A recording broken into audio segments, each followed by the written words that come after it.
Hello everyone, welcome to our channel. During World War I, Winston Churchill, who was then First Lord of the Admiralty of the Royal Navy, decided to convert battleships from coal to oil. This bold move gave the British fleet a comprehensive advantage with greater range, faster speed, and easier fuel replenishment. Since then, oil and war have formed an inseparable bond, becoming a strategic resource that nations vie for. Henry Kissinger even once said, "Control oil and you control nations." In the past 200 years, fossil fuels such as oil, coal, and natural gas have supported the progress of human civilization and the development of the economy and society. However, fossil fuels are non-renewable resources and will one day be depleted. Therefore, much of the greed, hegemony, and warfare we see today are closely related to the competition for energy resources. But if someone were to tell you that the so-called energy crisis doesn't actually exist, would you instinctively consider them a lunatic? Why did Nikola Tesla say that no free energy devices would ever be allowed to enter the market, and why do many people think there was foul play in Tesla's death? What is the true purpose of the pyramids? Despite the introduction of the first electric vehicle, the EV by General Motors in the last century, why was the development of new energy vehicles forcibly delayed for over 20 years?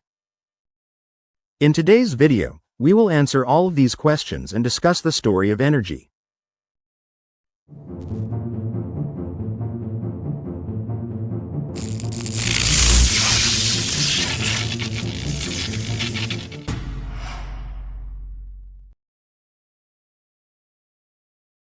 On January 8, 1943, amidst the ravages of World War II across the European continent, in a hotel named the New Yorker in New York, a maid named Alice entered room 3327 for her usual cleaning duties.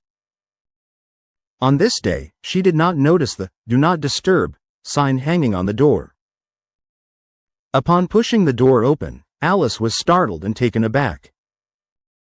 She saw the guest lying on the bed, cheeks sunken, with a haggard expression, having passed away some time ago. This guest was none other than the renowned and prolific inventor Nikola Tesla, the most productive inventor in American history. Forensic examination results indicated that Tesla passed away on the evening of January 7 at 10:30 p.m. due to a heart attack caused by a coronary thrombosis. Nikola Tesla was born in 1856 in the village of Smiljan, which was part of the Austrian Empire, to a Serbian family. He was the fourth of 5 children.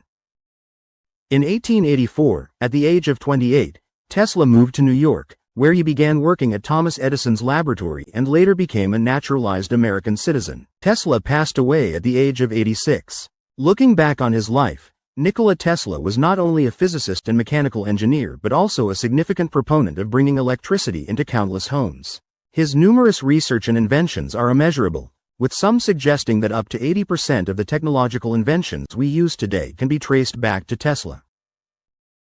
Throughout his lifetime, Tesla obtained over 1,000 patents, although some sources suggest it may have been closer to 700, with the majority relating to sound, light, and electrical phenomena. As we all know, on December 12, 1901, Guglielmo Marconi received the first transatlantic wireless signal sent from England in Newfoundland, marking the beginning of the radio era for humanity. Marconi is also known as the father of wireless telegraphy. However, what few people know is that as early as the beginning of 1895, Tesla was preparing to demonstrate the transmission of wireless signals. Unfortunately, on the morning of March 13, 1895, just 48 hours before the demonstration was scheduled, Tesla's laboratory on Fifth Avenue in New York suddenly caught fire, resulting in significant losses. As a result, Tesla had to postpone the demonstration of wireless signal transmission. 3 months later, the 21-year-old Marconi successfully transmitted wireless signals to a distance of 1.5 miles. In his early career, Tesla also conducted research on X-rays and carried out various experiments. Some believe that Tesla may have discovered X-rays even before Wilhelm Röntgen. However, the fire in Tesla's laboratory in 1895 destroyed many research records, making it difficult to substantiate Tesla's contributions. In his later years, Tesla lived in poverty after relinquishing his rights to significant patent fees for alternating current technology. He never married and spent the last decade of his life alone in the New Yorker hotel. If he hadn't given away the patents for alternating current for free, Tesla would have been one of the wealthiest individuals, as every horsepower of alternating current would have brought him $2.50 in patent fees. The day after Tesla's death, his nephew Sava Kosanovic rushed to the New Yorker hotel where Tesla had passed away, only to discover that the FBI had plundered a large amount of his manuscripts and research materials. Tesla had 5 nephews and nieces, 2 of whom were living in the United States at the time of his death. Sava Kosanovic was one of Tesla's legal heirs. However, the FBI transferred all of Tesla's belongings to the Office of Alien Property Custodian, APC. The Office of Alien Property Custodian was an entity responsible for collecting and overseeing enemy assets during World War I and World War II. Despite Tesla having acquired American citizenship and being a U.S. citizen, the FBI was concerned that his manuscripts could be exploited by enemy nations. Moreover, Tesla's nephew, Sava Kosanovic, had a unique status as he was the Yugoslav ambassador to the United States. And not an American citizen. It wasn't until 1952 that the FBI finally sent Tesla's belongings to Belgrade, which was then the capital of Yugoslavia, to be handed over to Tesla's nephew Kosanovic. These relics are now preserved in the Nikola Tesla Museum in Belgrade. However, Kosanovic noticed discrepancies in the records. The initial FBI records indicated around 80 crates of Tesla's belongings, but in 1952, he only received 60 crates. It is possible that the contents of 80 crates were consolidated into 60, but there is also the possibility that the FBI mishandled or lost some of Tesla's manuscripts. Over the years, the FBI has maintained that they were not involved in searching Tesla's finances and never possessed his manuscripts or microfilm copies of them. According to The Lost Journals of Nikola Tesla, an assistant of Kosanovic mentioned that Kosanovic had spoken multiple times about the FBI admitting to taking microfilm copies of some documents while safeguarding Tesla's belongings. After 2016, under the Freedom of Information Act, hundreds of pages of Tesla's manuscripts were publicly disclosed, with the FBI being the agency responsible for releasing these documents. Although Nikola Tesla's cause of death has long been determined to be a heart attack, a large number of people still believe that his death was related to his controversial inventions in his later years. In 1934, on the occasion of his 78th birthday, Tesla boldly announced that he had developed a new invention called the death ray. This ray could allegedly destroy military targets 200 miles away, shoot down an aircraft as easily as a flying duck, and penetrate most armor. In peacetime, the ray could also be used to transmit vast amounts of voltage, with the transmission distance limited only by the curvature of the Earth. Some say that Tesla's death was orchestrated by the government to prevent him from perfecting this terrifying weapon. Others argue that the U.S. government wanted to claim Tesla's invention for itself. Additionally, there are those who believe that Tesla's death was actually connected to his dream of wireless power transmission. If wireless power had been realized, many vested interests would lose their sources of wealth.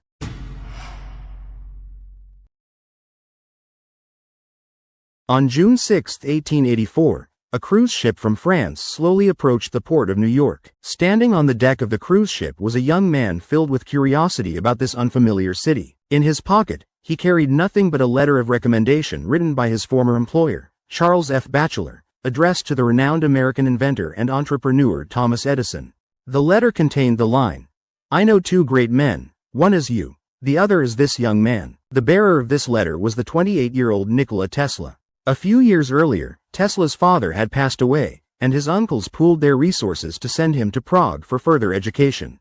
However, due to his lack of knowledge of Greek and Czech, Tesla was unable to enroll formally at Charles Ferdinand University in Prague. After studying as an auditor for a semester, he left the university. In April 1882, seeking better opportunities, the 26-year-old Tesla traveled to Paris, France. There, he found a job at the Continental Edison Company in Paris as an assistant engineer and met Charles Batchelor, who would later write the letter of recommendation for him. The Continental Edison Company was the branch of the American parent company, the Edison Illuminating Company, located in Paris, France. It was founded by the famous inventor Thomas Edison himself. At the 1881 Paris Exposition, Edison showcased his direct current power and lighting systems, garnering worldwide fame. Orders poured in from all over, allowing Edison to amass a significant amount of wealth in a short period. In 1884, the manager of the Continental Edison Company, Charles Batchelor, was recalled to the United States. He wanted to bring the talented young Tesla to America and thus wrote a letter of recommendation to Edison.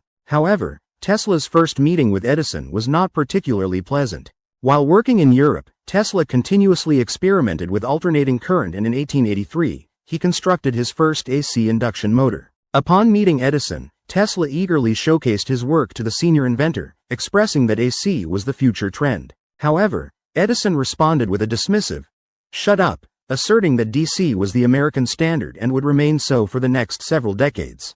In hindsight, it became evident that Edison's statement was premature. In reality, Edison's reluctance to embrace AC was not due to ignorance but rather because his company's products and systems predominantly relied on DC. Transitioning to AC would have resulted in significant economic losses for his company. The characteristic of direct current, DC, is that the flow of electrons continues in a stable direction, maintaining a constant polarity, whereas with alternating current, AC, the current polarity cyclically reverses. One significant advantage of AC compared to DC is its ability to easily increase or decrease voltage using transformers, enabling more efficient and cost-effective long-distance transmission. After electrical energy is generated at a power plant, it needs to be transmitted to users through conductors. The electrical power received by users equals the power generated by the power plant minus the power lost in the conductors. To reduce power losses, one must either decrease the resistance, R, or decrease the current, I. Generally, copper wires have relatively low resistance, but when the current is too high, the wires are prone to heating up, potentially causing fires. If the goal is to reduce the current, I, then the voltage needs to be increased to ensure that the electrical power received by users remains constant. However, DC cannot be easily transformed, and power plants cannot output excessively high voltages, as this could lead to light bulbs at the user end bursting due to the inability to withstand high voltages. Given these limitations, how can DC be effectively transmitted? Edison's solution was to build a DC power station every mile to address these challenges in DC power transmission. This approach did indeed solve the transmission issues of direct current, but the high costs meant that electricity would not be cheap, making it a privilege for the wealthy. However, by using alternating current, the voltage output from the power plant can be converted to high voltage through a step-up transformer. The electricity can then be transmitted through high-voltage power lines. When it reaches the user end, a step-down transformer can reduce the voltage, effectively resolving the challenges of long-distance transmission. Tesla's dream was to illuminate an entire city with alternating current, enabling everyone to have access to electricity. However, paths diverged, and after working for Edison for 6 months, Tesla resigned. In 1888, Tesla was invited by the American Institute of Electrical Engineers to attend a meeting on alternating current. During the meeting, he showcased his latest invention, the AC motor, which caught the attention of the American industrialist and inventor, George Westinghouse Jr., the founder of Westinghouse Electric. Westinghouse was a supporter of alternating current and also Edison's biggest competitor and rival. After Tesla collaborated with Westinghouse, a battle between alternating current and direct current officially began. In order to safeguard his interests, Edison went to extreme lengths, even bribing officials of certain state governments in the U.S. to change the method of execution from hanging to the electric chair using alternating current, aiming to tarnish the reputation of AC in the public eye. But in 1893, the battle of currents was ultimately concluded with the victory of alternating current. In January 1893, at the World's Columbian Exposition held in Chicago, Tesla, representing Westinghouse Electric, simultaneously illuminated 160,000 light bulbs with alternating current. The entire city was electrified by this spectacular display, an effect that was impossible to achieve with direct current. Following this event, alternating current gradually began to replace direct current, becoming the primary choice for urban power systems. However, Tesla had even grander ambitions. He aimed to illuminate the entire world using wireless power transmission. In 1900, Tesla convinced the financier J.P. Morgan to invest $150,000, and he also obtained a $1 million loan from a bank. With this funding, he acquired a piece of land on Long Island, New York, where he began constructing a tower approximately 57 meters high. Tesla named this land Wardenclyffe. The tower came to be known as the Wardenclyffe Tower or the Tesla Tower. According to Tesla's design, the top of the tower featured a dome with a diameter of 68 feet. Tesla told his financier, J.P. Morgan, that the tower was intended for wireless radio broadcasting across the Atlantic. However, in reality, Tesla had other plans in mind. He aimed to conduct experiments on wireless energy transmission using the Wardenclyffe Tower. Although the research manuscripts for Wardenclyffe Tower have been destroyed, existing data indicates that Tesla envisioned a world where nature could generate infinite electrical power. This power could be transmitted through the air without the need for wires, significantly reducing transmission costs. Tesla's principles of wireless power transmission are still utilized today and are known as Schumann resonance, a global electromagnetic resonance phenomenon. The surface of the Earth and the ionosphere above it form a cavity or capacitor where a specific resonant frequency exists, primarily determined by the size of the Earth and excited by global lightning or discharge phenomena. This resonant frequency is known as the Schumann resonance. Tesla envisioned treating the Earth itself as a giant transmission conductor. Alternating current pulses sent through the Wardenclyffe Tower would be transported into the cavity formed between the ground and the ionosphere, creating electromagnetic resonance. This way, electrical energy could propagate indefinitely within the atmosphere to any location on Earth. As long as there were corresponding receiving antennas, AC electricity could be received from the air. However, when J.P. Morgan learned that the true purpose of the Wardenclyffe Tower was to achieve free energy, he became furious. A widely circulated conversation goes like this. Tesla proudly tells Morgan, in the future, we can plug an electric car into a wire, and the car can charge itself. Morgan responds, anything that cannot have an electric meter installed, we don't need it. It is important to note that J.P. Morgan was also a major backer of Edison, and they both profited significantly from the electrical power industry. Morgan had vast copper mines worldwide that could be used to manufacture copper wires and plenty of coal mines to provide fuel for power plants. He also owned several factories producing rubber-insulated wires. If Tesla's dream of free energy were to become a reality, Morgan's industries would become worthless. Morgan's mindset was focused on investing in Tesla to make money, not to disrupt his existing business ventures. In 1901, Marconi beat Tesla to achieve long-distance wireless communication across the Atlantic, rendering the value of the Wardenclyffe Tower in the field of wireless communication obsolete. Without hesitation, Morgan withdrew his support for Tesla. Over the next 5 years, Tesla wrote over 50 letters to Morgan, hoping to change his mind and expressing that his wireless power transmission system would bring a new future for humanity. Tesla mentioned that the technology had been perfected and only required further financial support, but Morgan ignored Tesla's pleas. In 1905, Tesla fell into financial crisis. By 1912, the Wardenclyffe Tower was completely dismantled. Tesla's dream of wireless power was actually a grand blueprint. In 1911, the New York American newspaper published detailed plans by Tesla. He wanted to turn the Earth into a giant power generator. The plan was divided into 16 parts, which included universal 24-hour daylight by wireless illumination, as well as technologies we are familiar with today, such as television, smartphones, GPS, drones, and Martian communication. No wonder some say Tesla was a time traveler from the future. However, keen observers might notice a problem. While Tesla's Wardenclyffe Tower could be used for wireless transmission of electricity, where did the seemingly inexhaustible power sent to the tower come from? At the end of the last century, American aerospace engineer Christopher Dunn found the secret of where the Wardenclyffe Tower sourced its power, hidden inside the Great Pyramid of Giza.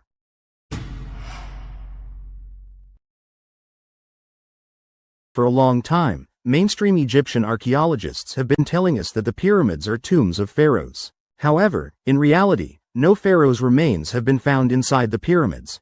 Their remains were buried in the Valley of the Kings, located hundreds of kilometers away. The first pharaoh's remains found in the Valley of the Kings belonged to Tutankhamun of the 18th dynasty of the New Kingdom of Ancient Egypt. The golden mask worn by the mummy of Tutankhamun is a priceless world-class treasure. However, as archaeological work in the Valley of the Kings progressed, the idea that the pyramids were not tombs gained increasing acceptance. Firstly, although there are wall paintings and carvings in the pyramids, they are extremely scarce in comparison to those found in Tutankhamun's tomb. The colors and content are also very monotonous. In Tutankhamun's tomb, the Egyptian gods are vividly depicted on the walls. Secondly, the so-called coffins in the pyramids are very rudimentary. They are more like hollowed-out cavities made of stone rather than proper coffins. In contrast, while Tutankhamun's coffin is also made of stone, it is exquisitely crafted with a smooth and intricate design. The surface decorations boast a wide array of colors and intricate details. Additionally, Tutankhamun's tomb chambers have two small doors, resembling normal rooms. In contrast, the king's chamber in the Great Pyramid of Khufu, as its name suggests, is indeed a sealed chamber. So, if the pyramids are not tombs, what are they? Some believe they are giant power generators. For many years, Dunn has been involved in the production of precision instruments. The manufacturing capabilities of the ancient Egyptians have piqued Dunn's keen interest. In 1977, he read Peter Tompkins' book, The Secret of the Great Pyramid, which sparked his journey into pyramid research. In 1998, he published his research findings in the book, Giza Power Plant, Technologies of Ancient Egypt. What first caught Dunn's attention was a 5-tiered structure above the king's chamber in the Great Pyramid of Khufu, with each tier made of granite beams. There was a significant gap between each tier. Intriguingly, the left, right, and bottom sides of each granite beam were cut very smoothly, but the top side was quite rough. According to traditional views, this 5-tiered structure was designed to distribute the excessive weight above the king's chamber and to create a flat ceiling for the chamber. However, Dunn disagreed with this viewpoint. If the purpose was solely to distribute the weight, then the gabled roof of the 5-tiered structure could achieve this. Even if the intention was to design a flat ceiling for the king's chamber, one tier would have been sufficient. Considering that the granite used to construct the structure was quarried from the Aswan quarries hundreds of kilometers away and had to be raised to a certain height, there must be other reasons behind such a significant investment. Dunn speculated that the true function of this 5-tiered structure was to act as a vibrational chamber, similar to the resonating plate in a loudspeaker. Each tier's top surface, intentionally left rough, was designed to adjust the frequency of vibration of the beams. Furthermore, Dunn believed that the pyramid could effectively amplify vibrations from within the earth and utilize the piezoelectric effect to convert vibrational energy into electrical energy. What is the piezoelectric effect? Simply put, it is the mutual conversion between mechanical energy and electrical energy. When pressure is applied to a piezoelectric material, it generates an electric potential difference, causing the material to become charged. When the external force is removed, the material returns to an uncharged state. This phenomenon is known as the positive piezoelectric effect. Conversely, applying voltage to a piezoelectric material generates mechanical stress, known as the inverse piezoelectric effect. One of the most familiar applications of the piezoelectric effect in daily life is probably in lighters. This is the piezoelectric ceramic element in a lighter, which many people may have disassembled and played with in their childhood. By pressing both ends, this little device generates an electric current, producing a spark at the open circuit, igniting the fuel, and lighting the lighter. Besides piezoelectric ceramics, quartz crystal is another common piezoelectric material. The king's chamber in the Great Pyramid of Khufu, the stone sarcophagus, and the 5-tiered structure are all constructed of granite, which contains a significant amount of quartz crystals. In other words, Dunn believed that the entire king's chamber was a large, piezoelectric component. The pyramid captured the Earth's vibration waves, continuously applying pressure to this piezoelectric component. Additionally, the structure of the Grand Gallery, which connected to the king's chamber, was also very unique. He thought that in the past, there were installed a series of important devices similar to modern Helmholtz resonators. Helmholtz resonators can amplify the energy transferred from a vibration source to the maximum limit. They are usually made in the shape of a hollow sphere with a circular hole on top. The size of the sphere varies, as does the resonant frequency. In everyday life, when we blow into an empty bottle, the bottle can produce a deep sound. This is actually the Helmholtz resonance phenomenon. If a tuning fork strikes a Helmholtz resonator, the tuning fork vibrates and emits sound. If the resonant frequency of the Helmholtz resonator is the same as the vibration source, such as a tuning fork, the Helmholtz resonator will resonate with the tuning fork. The walls on the left and right sides of the Grand Gallery that lead to the king's chamber have a bracket structure that is narrower at the top and wider at the bottom. Above the ground next to the slanted walls on both sides are 27 pairs of grooves. Dunn believed that there were originally erected brackets in these grooves, each holding several Helmholtz resonators, forming a group of resonators. With this clever setup, the vibration waves of the Earth would be infinitely amplified and transmitted into the king's chamber, where mechanical energy would be converted into electrical energy through the piezoelectric effect. However, to transmit this electrical energy outwards, a carrier is needed. Dunn believed that this carrier was the hydrogen gas filling the interior chambers of the Great Pyramid. In addition to hydrogen gas, in Dunn's ancient power plant hypothesis, cosmic microwaves also played a crucial role. Hydrogen generated during the Big Bang releases microwaves throughout the universe, known as the cosmic microwave background radiation, which continues to radiate to Earth. In the king's chamber, under the piezoelectric effect, Hydrogen atoms absorb electrical energy, causing electrons to transition from a stable ground state to an unstable excited state. At this point, if a signal wave of the same frequency is input, the electrons will return to the ground state while emitting stimulated microwaves. The input signal wave carries the energy released by the electrons, continuing forward. This input signal wave is the cosmic microwave radiation. The microwave energy is introduced into the King's chamber through the waveguide pipes on both sides. These waveguide pipes have traditionally been viewed by mainstream scholars as ventilation ducts. However, Dunn believed that considering the structure of the Great Pyramid, it is puzzling to have vertical shafts serving as ventilation ducts, as constructing horizontal ventilation ducts would have been much easier and more practical. These two vertical conduits seem more like they are meant to emit something into the sky. In the 19th century, someone discovered gold-plated iron sheets attached to the surfaces of the stones in the southern vertical shaft of the King's chamber. Microwaves easily penetrate through rocks, but if both the southern and northern vertical shafts are lined with gold-plated iron sheets, they could serve as excellent waveguide pipes. However, one question remained unanswered. Cosmic microwaves are omnipresent, but where did the hydrogen gas inside the various chambers of the pyramid come from? Dunn found the answer in the Queen's chamber. Anyone entering the Queen's chamber would soon cover their noses and rush out. This was because the Queen's chamber was filled with a nauseating smell resembling rotten eggs. Furthermore, there is a thick layer of a substance resembling salt on the limestone walls of the Queen's chamber. Geological mineralogists analyzed the rock layers and found that it consists of a mixture of calcium carbonate, sodium chloride, and calcium sulfate, with calcium carbonate being a primary component of the limestone walls. From this, Dunn inferred that the Queen's chamber was actually a chemical reaction chamber for producing hydrogen gas. There are vertical shafts on the northern and southern walls of the Queen's chamber. Two different chemical solutions flow into the chamber from these shafts, causing a chemical reaction within the chamber. This reaction generates hot hydrogen gas along with a series of chemical byproducts, potentially releasing a nauseating odor. Dunn also noted that the vertical shafts on the northern and southern walls of the Queen's chamber are sealed off about 11 centimeters from the wall, leaving only small openings. Above the sealed shafts, there are two copper handles. Despite these observations, the mainstream academia still considers these shafts as ventilation ducts. However, Dunn argued that if these were truly ventilation ducts, why were they sealed off? Instead of ventilation ducts, they appeared more like valves for regulating chemical reactions. Solutions were quantitatively injected into the Queen's chamber through these small openings, with the valves ensuring that the heat generated by the chemical reactions was contained within the pyramid to the maximum extent. The two copper handles on the valves were likely used to monitor the progress of the chemical reactions. In summary, Dunn's ancient power plant hypothesis proposes the following. Beneath the Giza pyramid, there is a significant amount of groundwater. The movement of this groundwater creates vibration waves, which are captured by the Giza pyramid. These vibration waves are amplified by the Grand Gallery and enter the King's chamber, where the piezoelectric effect is generated.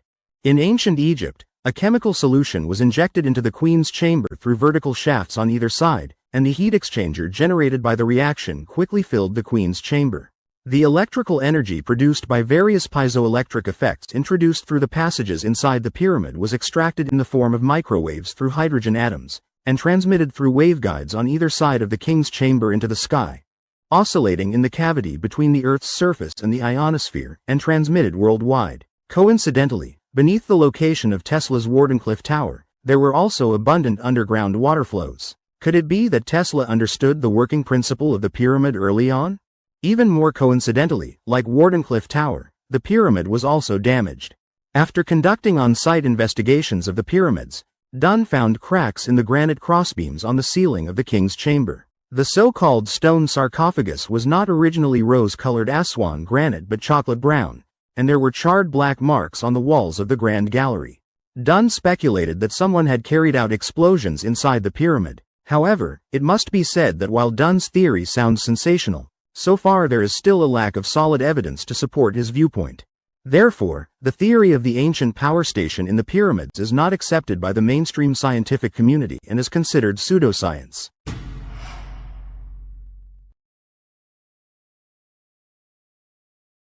The year was 1989 when British electrochemist Martin Fleischmann and American electrochemist Stanley Pons conducted an experiment in a room temperature laboratory by inserting an electrode into heavy water and applying voltage to it. Heavy water, also known as deuterium oxide or deuterium water, is a compound of the hydrogen isotope, deuterium, and oxygen, with a higher density than regular water. After some time, Fleischmann and Pons observed that when the metal rod started generating heat much greater than the input energy, the excess heat could continue for several days.